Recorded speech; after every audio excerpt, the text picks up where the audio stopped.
why. I'm happy and settled with everything on my shelves. No harming the books. Hey, my lovelies. So we're in a part of postgrad life that no one actually warned me about, which is trying to make my childhood bedroom functional when I haven't lived here for 4 years. It's fine, I promise it's fine. We're starting with the bookshelves. So the lowdown is, I already owned all 3 of these, but they weren't in this configuration. This one behind me was in an opposite corner of my room. It made organisation very difficult. I also did an English lit degree, so I have more books than sense. So we've moved this shelf over here to create a wall of books essentially, but to move her, she had to be empty.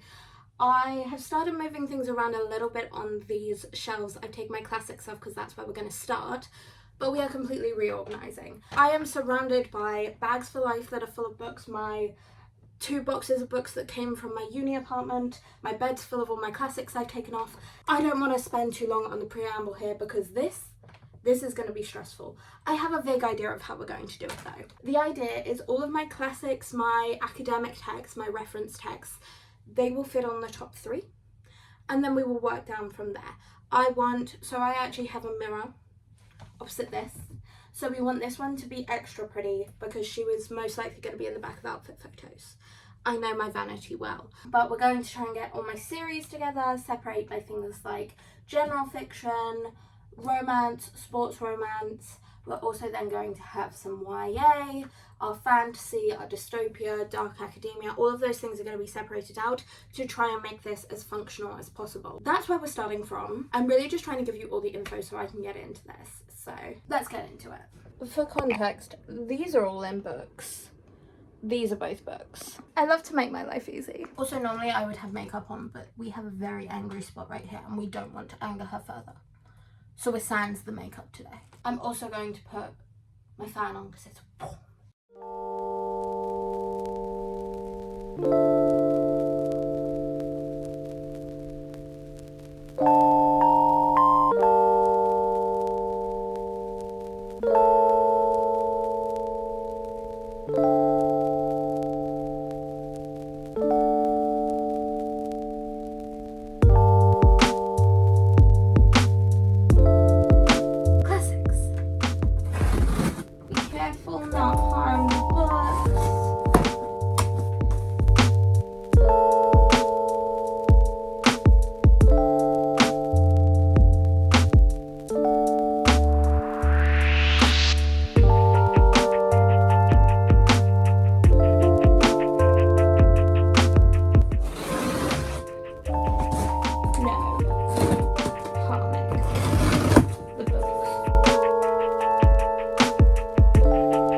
getting somewhere. This is starting to feel like a hoarding issue, but we're getting somewhere. I have slicked my hair back, I have downed an iced coffee, and it's a couple days since I last talked to you. I think I'm happy and settled with everything on my shelves. I say that, and in about a week I will be rearranging again. Of course, this is what I do, especially because there's not a whole lot of room for new books. So whenever I do gain new books, I definitely think there's going to be some rearranging going on. But I'm going to run you through what we have right now. I'm going to try and get my tripod as tall as possible to help see everything, but a quick rundown of the categories we went for.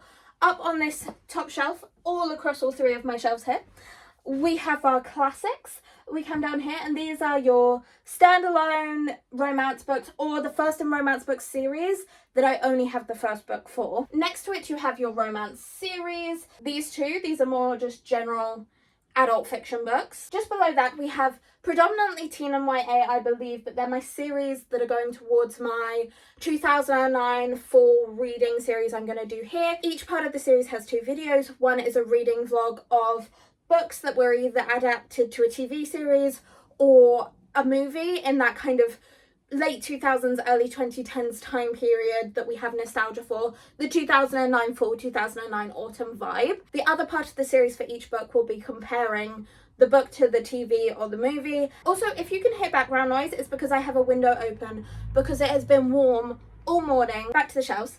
Here we have YA series across these 2 shelves, and then down here we continue with the YA, but we have Cassandra Clare taking up about, honestly, a shelf and a half just on her own. Then we continue into just general fantasy and dark academia. Right on the bottom where you can't see, we have some more general YA fic.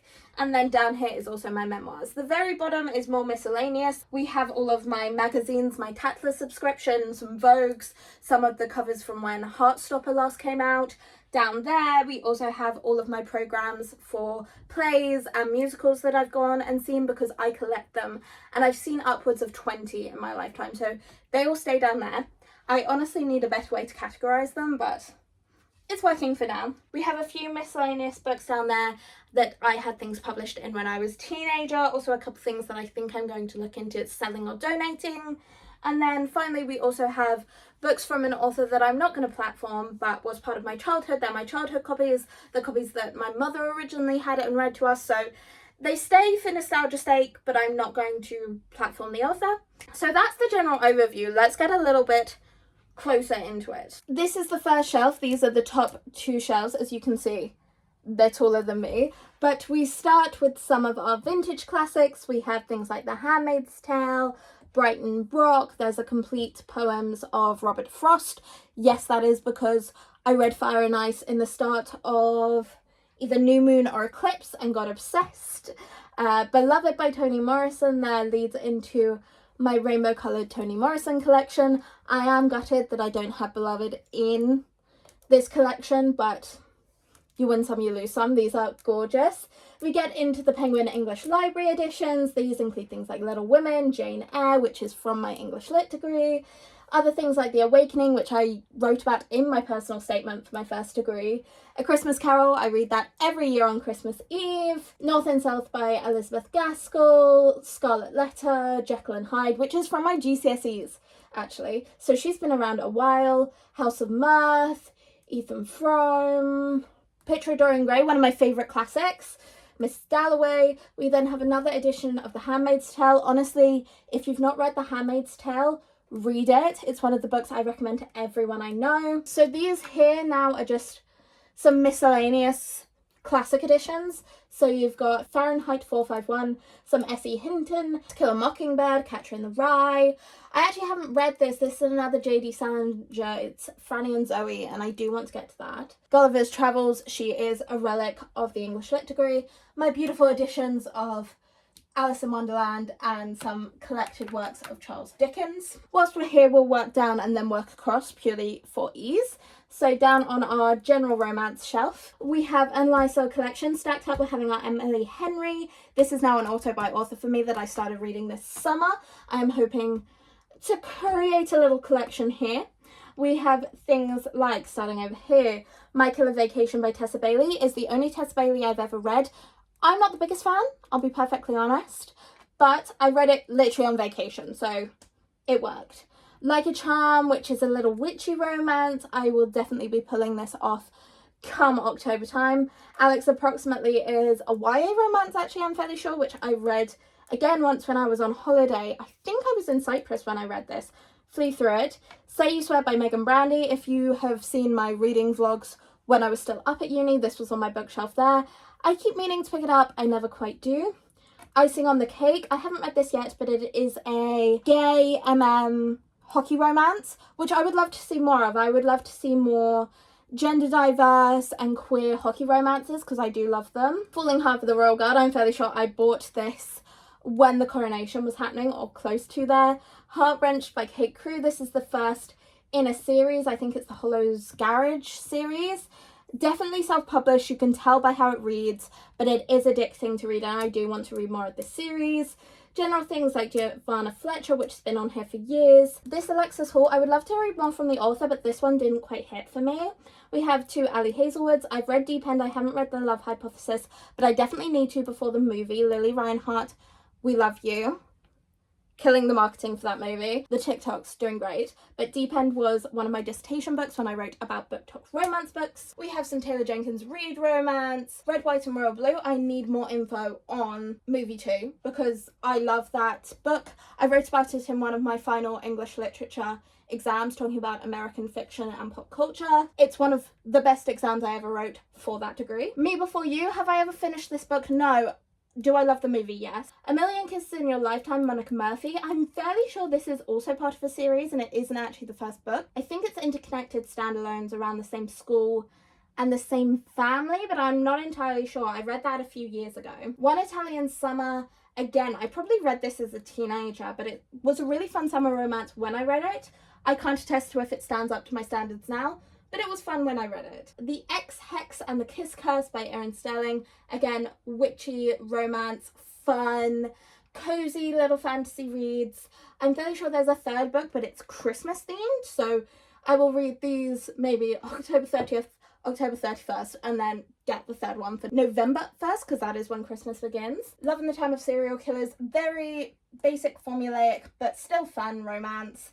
And then The Layover, which I haven't read, but that is my general romance shelf. Let's move down to some YA. We have things like The Lady's Guide, well, this is The Gentleman's Guide to Vice and Virtue, and then the second book is The Lady's Guide to Petticoat and Piracy, and I don't know why they're the wrong way round, as well as the novella. I think there's a third book that follows the other sibling of this family, but these have queer rep. I actually really want to do a series where I reread book series I loved as a teenager to see if they hold up now, and this would be one of the ones I would love to do. We have Daughter of the Burning City by Amanda Foody. I have not read this one, but I have read this series by Amanda Foody, which is Ace of Shades, King of Fools and Queen of Vaults. I think it's called the Shadow Game series. I flew through this series. I was addicted to it. I was waiting for the release of the third book on the edge of my seat for ages. I know very few people have actually heard of this series, but it is so good. There's gambling and deceit. There's a fantasy element to it. Very good series. We have my Raised by Wolves series by Jennifer Lynn Barnes.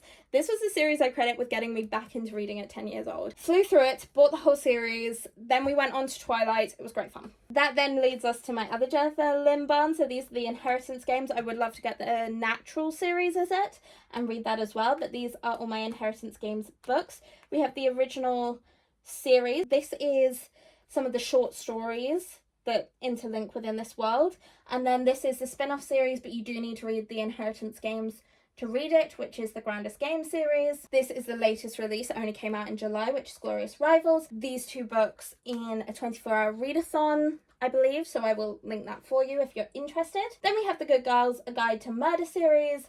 If you want something that is completely going to take your mind off what's going on in your life, you're going to get immersed in, characters are lovable, A Good Girl's Guide to Murder is a great series for that. Then, I'm not going to move you down again, but I think you can just about see. We have the start of my Cassandra Clare collection. She's extensive, I'll be honest. So we start, these ones are part of my original Shadowhunters Mortal Instruments collection.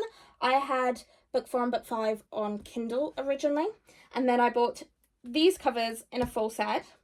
This is the 10-year anniversary of City of Bones, which is absolutely gorgeous. Then we have the Infernal Devices series. Yes, it annoys me that My Clockwork Angel is not in a matching cover series to these ones. We win some, we lose some. We have the Dark Artificers series, which honestly, controversially, might be one of my favourite series in the Shadowhunters Chronicles. We have the Eldest Curse series here. These are just little movie tie-in bits and bobs that came out when the movie with Lily Collins and Jamie Campbell-Bower came out.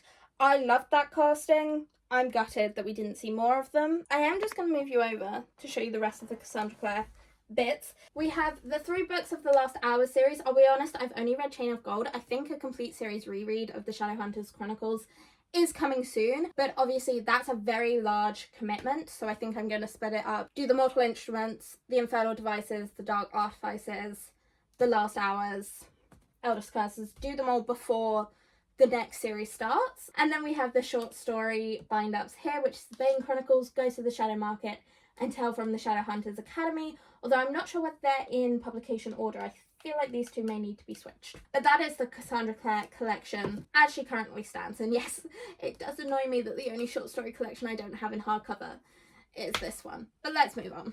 We've come down again. This is quite a precarious angle, so we're going to zoom through this quickly. This is my memoir section. We have things like the Obamas. We have some that touch on things like addiction, such as coming clean. We have some sports or athletes. Niall Wilson, Tom Daly. This I really adored as a memoir. We have the Harry memoir, Prince Harry memoir. I have not read this. I feel like I should though. We have the Motley Crue, The Dirt memoir. I actually really enjoyed this memoir and the movie as well.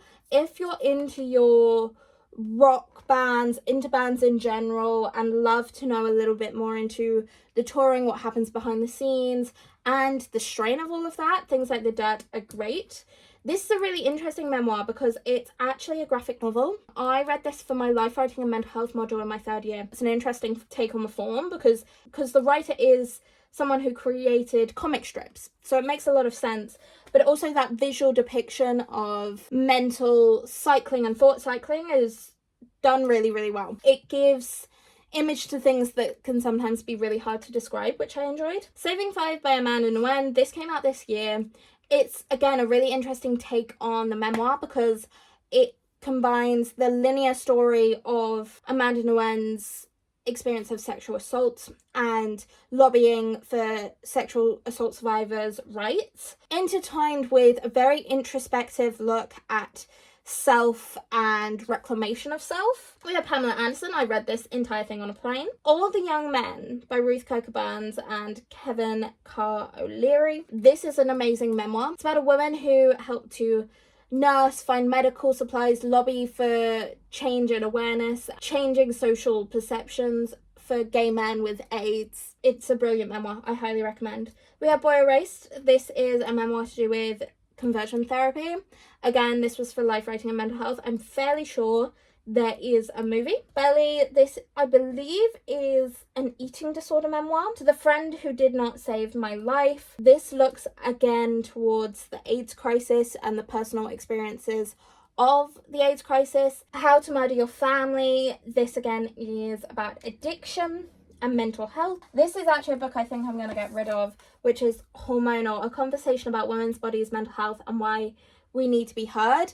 It just felt very surface level to me, so this might actually change shelves right now. Straight Jackets, Overcoming Society's Legacy of Gay Shame. All Down Darkness Wide, Oranges Are Not the Only Fruit, Why Be Happy When You Could Be Normal. These are all queer memoirs. This All Down Darkness Wide is one of the most beautifully written queer memoirs I've ever read. There is a lot of pulling on the literary tradition, a lot of gothic imagery. It is heartbreakingly gorgeous. Stolen by Elizabeth Gilpin. This is a memoir that looks at the troubled teen industry and experiences within the troubled teen industry, in the fact that it is essentially just a factory to create further traumatized teenagers. I Never Promised You a Rose Garden. Again, one of the most eloquent mental health memoirs I've ever read, and the imagery within this one really, it's something gutting about it in a way. The Storyteller by Dave Grohl, like I've said before, I really like music memoirs. Outrageous by Paul Baker. This is both memoir and reference text. It's about the experience of growing up under Section 28, which in the UK until I think it was around 2003, it meant that homosexuality in any form could not be discussed in UK schools. This was actually something that was enforced upon local authorities, but there was so much fear-mongering around it that teachers thought they may lose their jobs even if they challenged homophobic bullying at some point, and we are scarily going back to that way of thinking. So I definitely recommend picking that up. Down below with all of my magazines and my programs from musicals and plays, we have a few more memoirs kicking about in this space.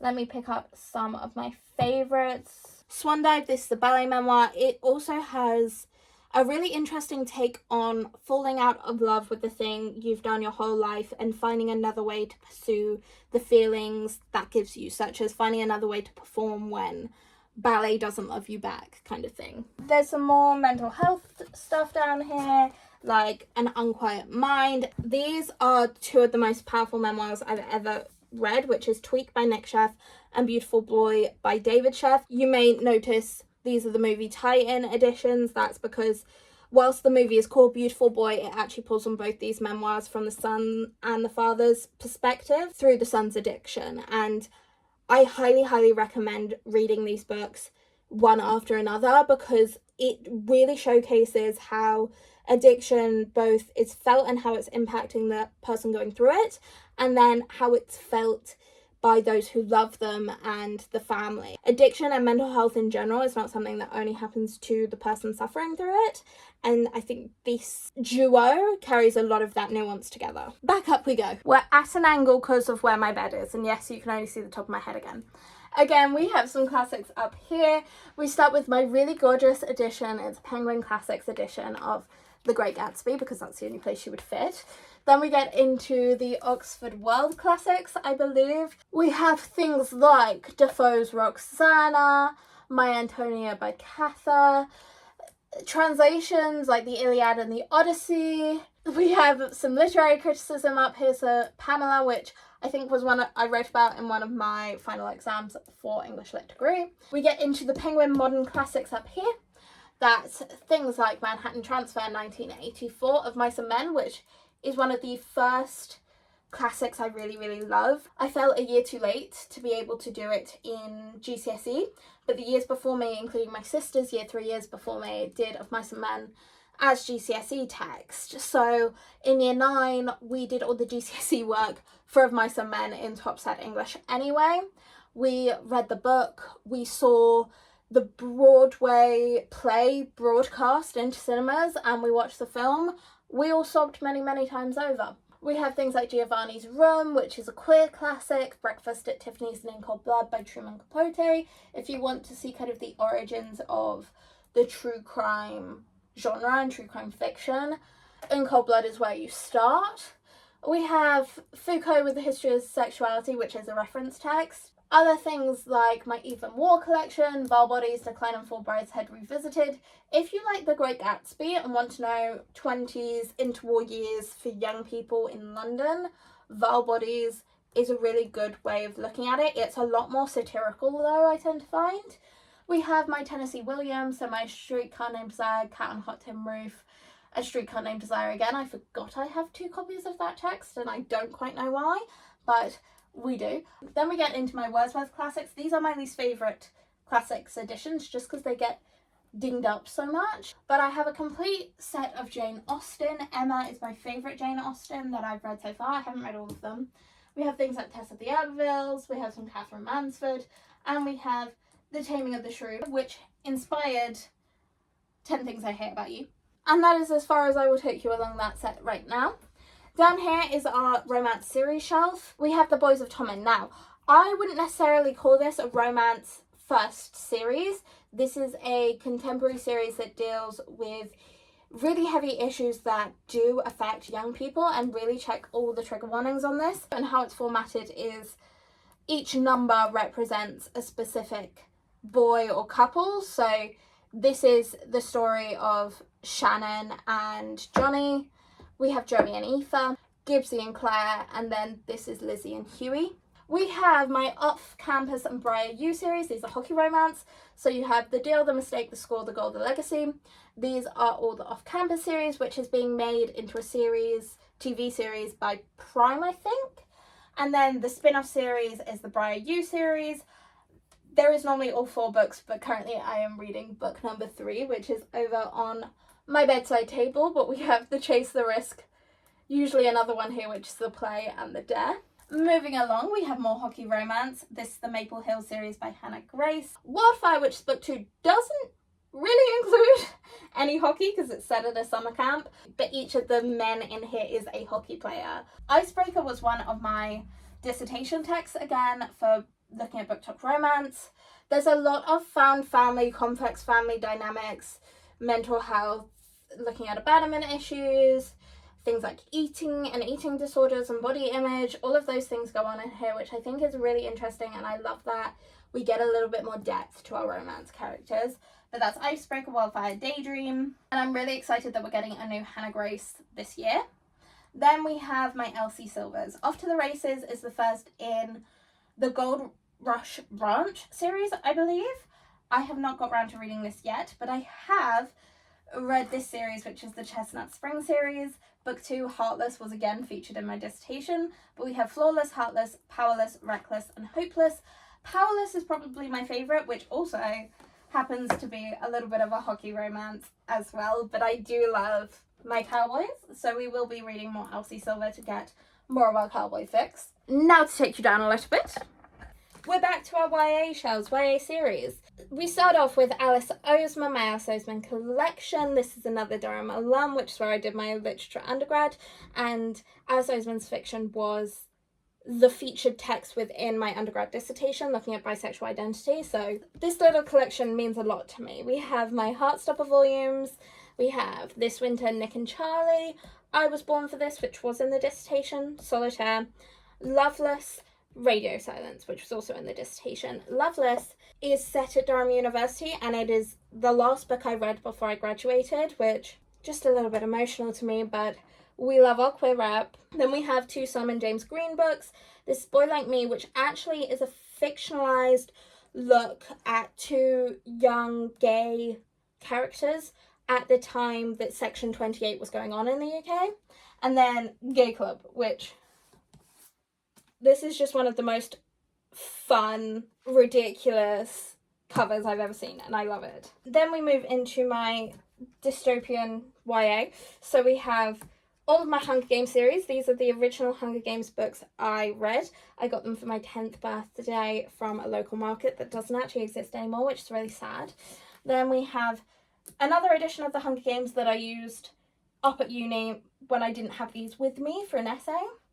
Ballad of Songbirds and Snakes, and then Sunrise on the Reaping, which nearer the time of the movie coming out, I have so much to say about all of this series and how it works together and what we found out in this book. I have so many thoughts. Maybe we'll do a video essay nearer the time of the movie coming out. Then we have Divergent.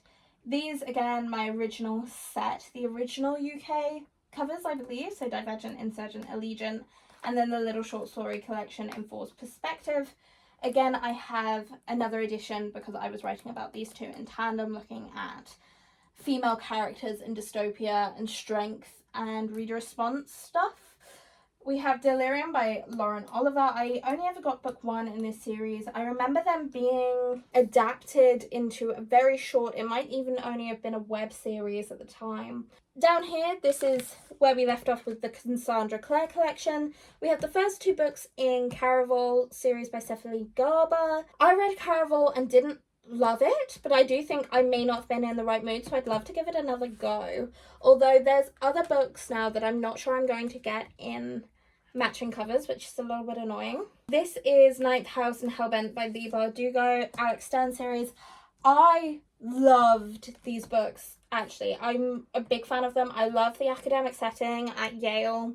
I love that we have a little bit of classical myth in there and classical text, literary tradition. We have a little bit of a supernatural fantasy element as well, and we go to a hell dimension at one point. There's demons involved. This is a whole load of fun. Six of Crows by Lee Bardugo. I haven't read this, but I've heard there's a big fan family vibe in this, so I may have to read it. Seven and Dove, again, I haven't read, but this is where we get into our fantasy dark academia stuff, so She's there, she's vibing. The Invisible Life of Addie LaRue by V.E. Schwab. Donna Tartt, The Secret History, I have read. M.L. Rio's Graveyard Shift. This is a short story novella that came out, I think, last year, that I actually really enjoyed. I wasn't necessarily expecting to. Again, it's dark academia vibe. I had a great time in it. Not everyone did from the reviews I read, but I really enjoyed it. Then we have If We Were Villains by M.L. Rio, which I haven't actually read. So I read the newer release before I've read If We Were Villains, but I think this pulls on Shakespeare, so as an ex-literature student, I should enjoy this. The Things We Do to Our Friends, again, dark academia vibes, great for spooky season. It's set at Edinburgh University, which is kind of why I bought it, because I was up in Scotland for the year, never got round to actually reading very far into it, if you can see my bookmark, while I was there, but she's there for the autumnal reads. The Night Circus by Erin Morganson, again one that's been on my shelf for years but I've never got round to. We did have a ball themed after the Night Circus whilst I was at Durham. And then The Cruel Prince by Holly Black. I've started this before and I kind of soft DNF'd it because I got maybe 50 pages in and wasn't feeling it, but that might have been my mood. So she stays for now. Down we go. Here's our kind of general YA stuff we've got going on this shelf. We start with The Poet X, which is a novel written entirely in verse, which is a really cool concept. Simon vs. the Homo Sapiens Agenda, which is Becky Albertalli. I used to own a couple more, Leah on the Offbeat and Imogen, obviously. Along with this one, I don't love how Becky Albertalli depicts bisexual characters. I don't love the story she tells with them, so I got rid of them, but this was a really significant book and movie for me as a teenager, so she stays. The Perks of Being a Wallflower by Stephen Chbosky. If you are or were a mentally ill teenager, she means a lot to you. You have to read her. She's heavy, but she's so relatable. Tyler Johnson Was Here by J. Coles. We have The Miseducation of Cameron Post, which I believe is something to do with conversion therapy. Clean by Juno Dawson. I flew through this on holiday when I was 16. It's about a teenage socialite with a heroin addiction going to treatment, and it's a really interesting concept. At the time I really enjoyed it. It's not the word, but I think it introduced darker concepts to YA in a really approachable manner that also didn't romanticize it too much. I Wish You All the Best by Mason Diva. I believe this is being adapted. It's an amazing story. So the main character of this comes out as non-binary and it doesn't go as planned, and they get kicked out the house by their parents and essentially rejected by their parents. They move in with their sister and their sister's partner. What I loved about this was the emphasis on acceptance, self-expression, and also therapy.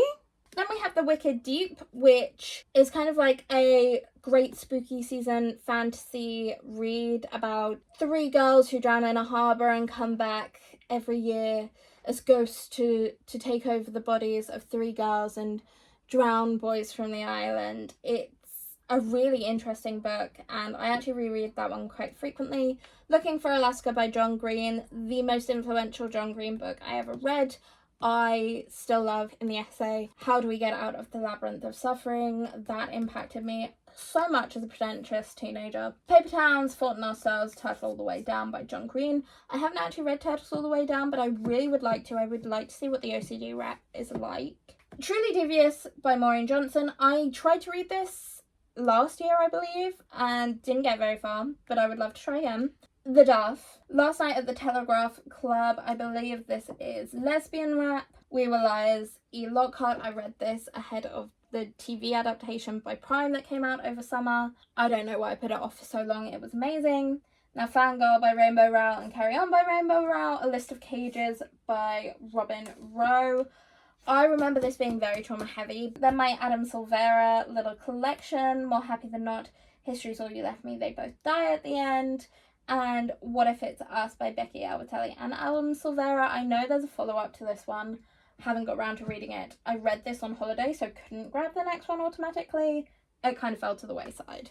We've travelled, so the lighting may be slightly different because you aren't right by the window anymore. But we got up to the Wordsworth classics. After that, it's just the Penguin classics, the normal black ones. We have all sorts in here. Some Dickens, some Great Expectations, Maurice E.M.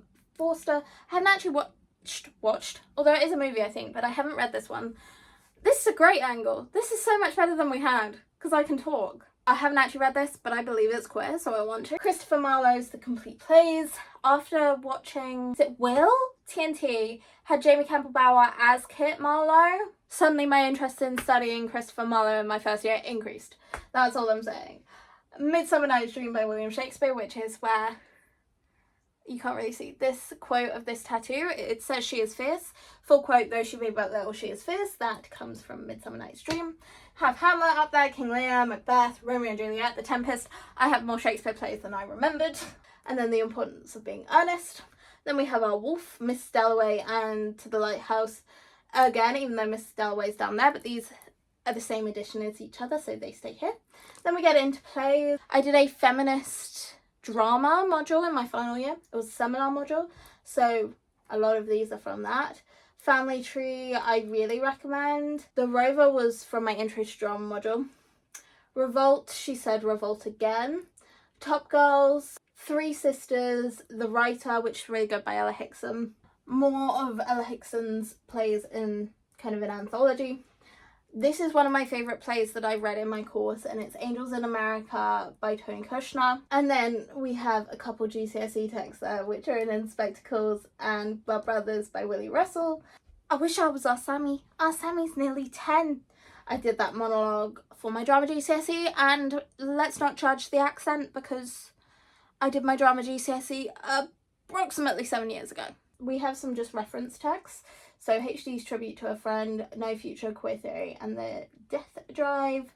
Then we have Epistemology of the Closet, Between Men by Sedgwick. And then this was just a hardback that didn't actually fit anywhere else, but that's Margaret Atwood's The Testaments. Down into our general fiction. Deep Guts by Holly Brookley, The Favourites by Lane Fargo, and The Wedding People by Alison Espach. I don't actually know how to say their last name, but these are three that I've read this year. Really loved two, was disappointed by one. We have my Taylor Jenkins Reads books, which are Malibu Rising, The Seven Husbands of Evelyn Hugo, Carrie Soto is back, Daisy Jones. I know people love The Seven Husbands. It might actually be my least favourite. Daisy is my favourite, and then it's Malibu Rising or Carrie Soto is back, I think. But I haven't read Atmosphere yet. It's only out in hardback, and hardback would not fit in my little stack, so I might wait for paperback to come out, unless someone can convince me otherwise in the comments. Bright Young Women by Jessica Knoll. It takes inspiration from the Ted Bundy case, the sorority house part of the Ted Bundy case. And it is inspired by, it's not a retelling of, I think I just know a little bit too much about the Ted Bundy case for this to feel fictional to me, and thus it just sits at this really weird crossroads for me of how much can you take inspiration before you're just retelling the truth with embellished details, and then that becomes irresponsible to me. So that one kind of sits really weirdly. Young Women by Jessica Moore. I picked this up in an airport. Haven't actually read it. Would really like to. Bunheads by Sophie Fleck. I'll be honest, this only stayed because of the dancer in me. Mariana Keys. These are the only Mariana Keys I've ever found interesting, which is Rachel's Holiday and Again Rachel. Are they that way around? I think they are. Women's fiction that's looking at addiction issues and I think complex family dynamics. How to Kill Your Family by Bella Mackie. I just can't get into this one. I don't know if her second book would be more my thing, but I'm really struggling to get into this one. The Double Life of Daisy Hemmings. The Bell Jar classic, Kindred by Octavia E. Butler. Classic. If you're looking for female written stories that are really, really engaging, one looking at mental health, you've got that amazing fig tree analogy, and then the other looking at identity and race with a bit of a sci-fi element. These are great. The Rehearsal by Elena Catton. This is a novel that has a play within it. Eleanor Oliphant is completely fine. Haven't got around to this one, nor The Dangers of Smoking in Bed. The Kite Runner is an amazing book. I wrote about this at A-level and I still think it is heartbreaking and emotional, and it moves you in such a brilliant way. Miss Marley. So this is essentially, what if Jacob Marley had a sister, and telling the story of the Christmas Carol looking from that perspective. It's really short, light festive read. The Great Mistake by Jonathan Lee, which looks at kind of how New York was built. And then The General in His Labyrinth, which yes, I did grab this because of Looking for Alaska, I'll be perfectly honest. More general fiction. Tell Me How to Be, again, is a queer novel. It looks at identity, belonging, and grief in a really interesting manner. The Song of Achilles, of course. This whole section is all queer books, by the way. So In Memoriam by Alice Wynne, one of my favourite books of all time, and if you told younger me she was saying that about something set in one of the world wars, I would think you were incredibly wrong from how much I studied them, but this was incredibly heartfelt. Ocean Vuong's On Earth We're Briefly Gorgeous. Talk about gorgeous writing. Shuggy Bane by Douglas Stewart. I would love to grab Young Mongo as well, but haven't actually got around to this. I believe there's queer rep and some looks at addiction in here. Small Pleasures by Claire Chambers. The Happy Couple by Nisha Doland. Bonding by Muriel Franklin, which I got an arc of. Arthur and Teddy Are Coming Out. Edmund White's A Boy's Own Story, because can I say I have bookshelves and love literature without having this on my queer section? And then this has Brokeback Mountain in it. This was from my American fiction module at degree level. Locked by Brown Washington. Call Me By Your Name. This is very explicitly not put on the romance shelf. I don't think this is a romance book. It's a book about infatuation. It's a book about denying yourself. It's a book about codependency when you share a secret. It's not necessarily a love story, and I think that's important to remember. City of Night, again from my degree. Hamnet, I've tried to read before, not got very far. Playthings, Midnight's Children, both from my degree. Zadie Smith's Swing Time, which I keep meaning to get around to, as do I with Trainspotting by Irvine Walsh. The Truants by Kate Weinberg. This is kind of dark academia. It's, if you will, the academia that's centred is Agatha Christie novels. Christmas Days by Jeanette Winterson. This is Christmas short stories interspersed with Christmas recipes and their personal story and connection to the author, which is a really interesting concept. Gifts by Laura Barnett. This is a Christmas story. It's about a lot of different people and their interconnected stories.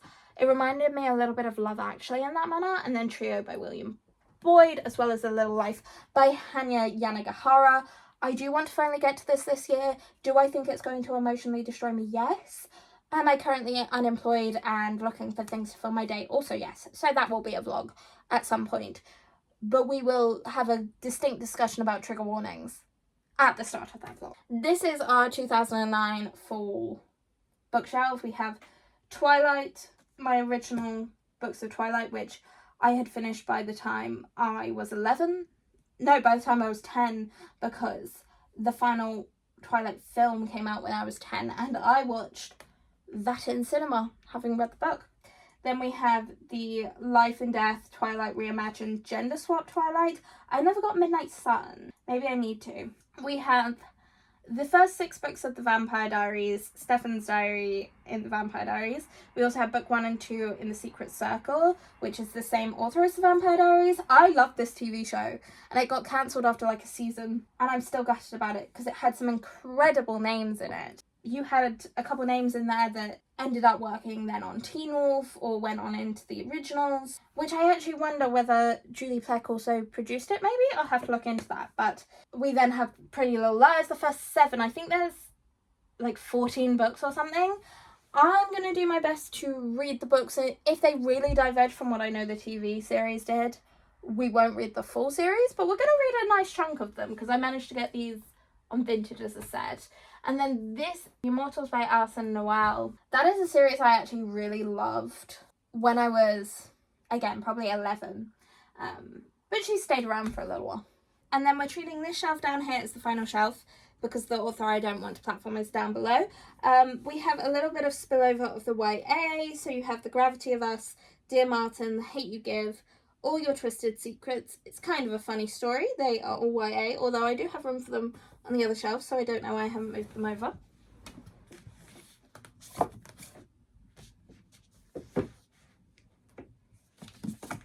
After that, we're heavy into some reference text. So a lot of these are, this is Egyptian mythology, which is one of my hyperfixations in life, but the rest of these, a lot of these are looking at gender, feminism, that kind of thing. I just did a gender studies degree, so it kind of makes sense. So we have The Woman Destroyed by Simone de Beauvoir, All the Things She Said, Daisy Jones. This looks at lesbian and bisexual culture in the UK. By The Hidden Culture, History and Science of Bisexuality. Susan Sontag's On Women, which I actually bought in Oxford with one of my best friends, Meg, when I saw her last summer. And then we have a lot of stuff about like sexual liberation, so Women on Porn, Rough, Sexual Revolution. There's also just something called Porn here, which is really funny when that was on my Instagram story. We have the transgender issue down here. And then we have Toxic Women, Fame and the Noughties, which looks at the treatment of female pop stars in the noughties, I believe. We have a couple very mass market paperback Christmas books and then poetry books, including Anglo-Saxon verse, which is some really interesting stuff in there, Carol Ann Duffy, some spoken word poet stuff, some stuff from when I was a really angsty teenager, and then we just finish off with Beowulf, because why not? We have a real variety on this shelf. We have fantasy, we have romance, contemporary, classics, YA. We have a little bit of everything, and I love that about it. I keep saying I've fallen out of love with academia, which is why I'm not thinking currently about pursuing a PhD, but I love researching books and their social relevance, because I often think one big thing a lot of literary studies forget is the place of the reader. I've done my dissertation, I don't have to keep arguing these points. Anyway, that is my bookshelves as they currently stand. Down here you might have seen this little envelope on one of my shelves. This is a book voucher, a Waterstones book voucher left over from my birthday, so we do have £30 to go and spend in Waterstones at some point, which will probably be a little vlog over on my TikTok, but we will be adding probably like 2 books with this, but I'll probably spend a little bit more, so we will see what we gain. I'm not looking forward to editing all of that footage down because this is going to be a very long video, but thank you for sticking around if you've been around this long, my lovelies. Who's to say what you'll see next? Because I don't even know. I'm still getting my life together since moving out of uni and back home. Give me a little comment on anything you saw on these shelves that I said I hadn't read yet, that you think I should like bump up my TBR, or give me a little comment on anything you think I would enjoy to read based on these bookshelves, because we do have that little gift card to spend. So I would love suggestions. Thank you guys for watching, and I will see you in the next one.